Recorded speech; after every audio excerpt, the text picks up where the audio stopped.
Greetings, fellow Crucible players. This is your boy Reed. Today I'm providing you with some gameplay commentary designed to help beginner to intermediate Crucible players, especially those that are solo queuing, learn to assist teammates that you get randomly in the Crucible. Sometimes you get really good teammates, sometimes you get really bad teammates. I'm just going to show you that as a player you can have an effect on the tide of the game. And a few quick disclaimers.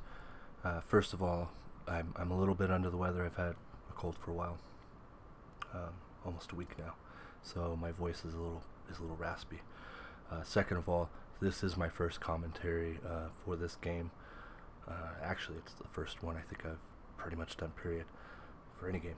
I've always wanted to do something like this, and I figure now is a better time than ever. But anyways, one of the first things I do is, once I know the team's assigned and right before the match starts, I'll tab and look at the roster just to see what kind of players I may or may not get paired with.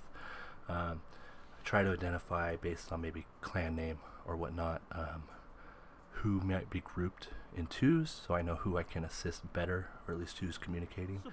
In this case, I saw 3 people in the same clan, and at first I was happy to see that I was paired with them, so I figured they're probably all communicating. At the least they've played together before. So going into this, I thought I was working with a team and I would easily be able to assist them. So to start off here, that point they'd normally be B flag in control is a really strong point. We also want to make sure that the enemy is not getting that power ammo right there. So just based on the position of my teammates, I'm trying to best provide what fire lane I should cover. You saw me switch from looking straight down mid, just to make sure we didn't get flanked at the beginning, over to looking at power. Now I see the enemy pick up power here. See, it's a sniper. I'm just going to try to get out of there as fast as I can and not get picked. Looking at the position of the enemies, I want to make sure they don't think it's safe to just push through mid and handle my team. I see my teammates are coming to assist me. Normally I would say don't peek when you're at all injured, especially if you think that the team's team-shotting, but I had just wiped one guy. I knew the sniper was probably still looking down the other lane, and plus I had 2 teammates that looked like they were ready to assist me in team-shotting mid. So I peeked with, half shield or whatnot.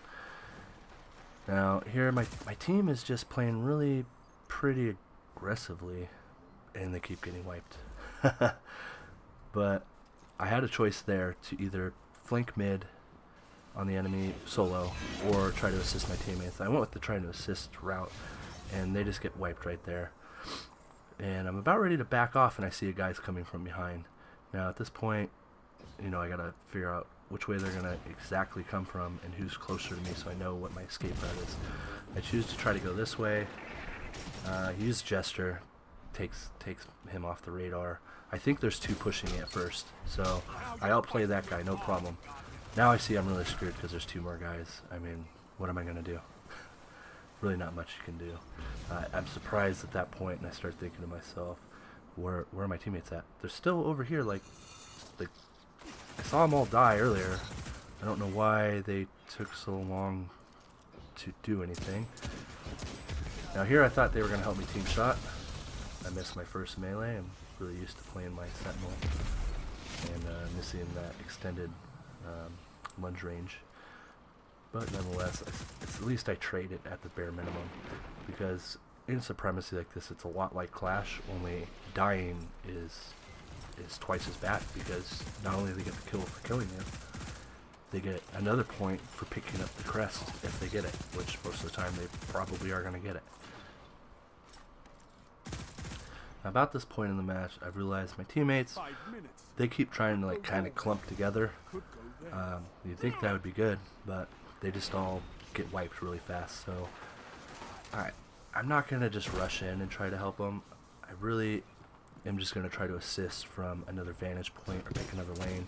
I don't want the enemy to easily be able to get me being clumped with these guys, because they're honestly not very. They're not good at backing me up, that's for sure. You'll just see that just, will just do whatever.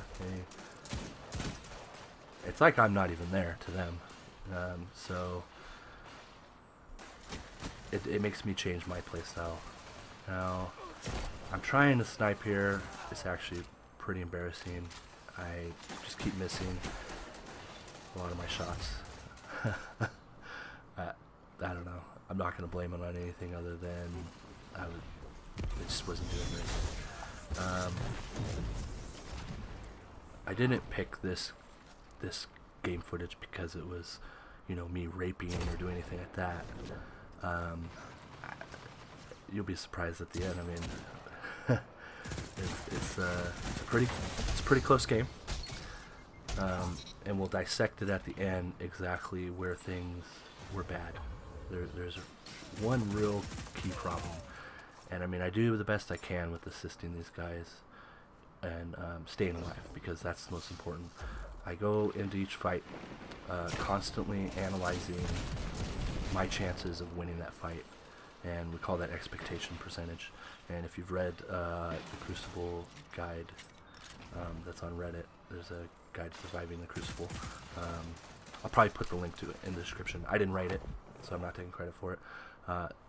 Most of the concepts in the guide are nothing new or groundbreaking, and the author even points that out. But when you look at them in the context of Destiny 2, and this is coming from a player that didn't play Destiny. I play strictly PC.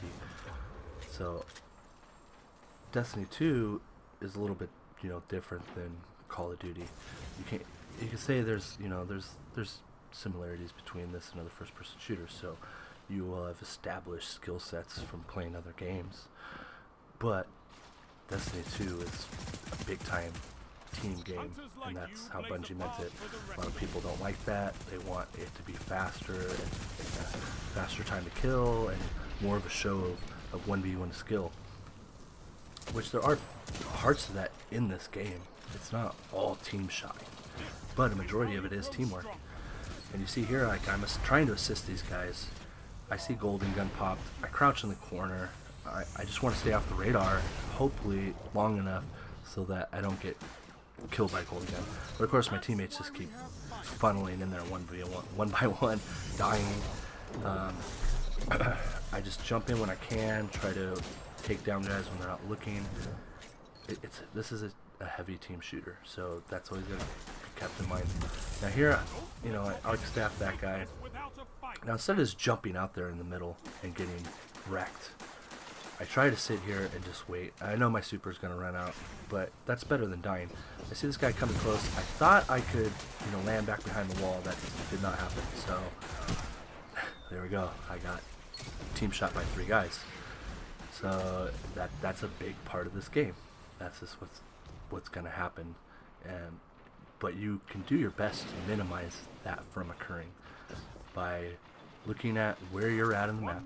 Are you in good ground or are you in bad ground? Being out there in the middle, that's bad ground unless you have your team there and you can, team shot one guy that's trying to shoot you from cover, or just push on one guy that's in cover.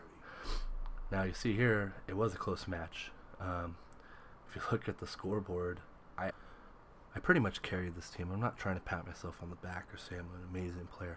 I'm just a good average player that's over time figured some of this stuff out and just tried to hone in on being the best team player that I can. Now I'm going to look at the Destiny Tracker breakdown of the match, and as you'll see, one guy on the team really dropped the ball. He was a low-level guy. Maybe he just got the game. I mean, that's probably what's going on. But it doesn't change the fact that he was the reason that we lost the match. Some of the other guys didn't do that good, but going 1 kill and 14 deaths with 4 assists, even counting the 4 assists as kills, means he went 5 and 14, and that's a deficit of 9 points. Well, we lost the game by 4. There's other guys you could look at that went negative too. So it just goes to show you that had he just went 1-1 at the least, we would have won. If he went one more kill than death, we would have destroyed the other team. And that's really the goal, is to be positive KD, not KDA, but positive KD as much as possible while assisting your team. You'll get a lot more assists assisting your team.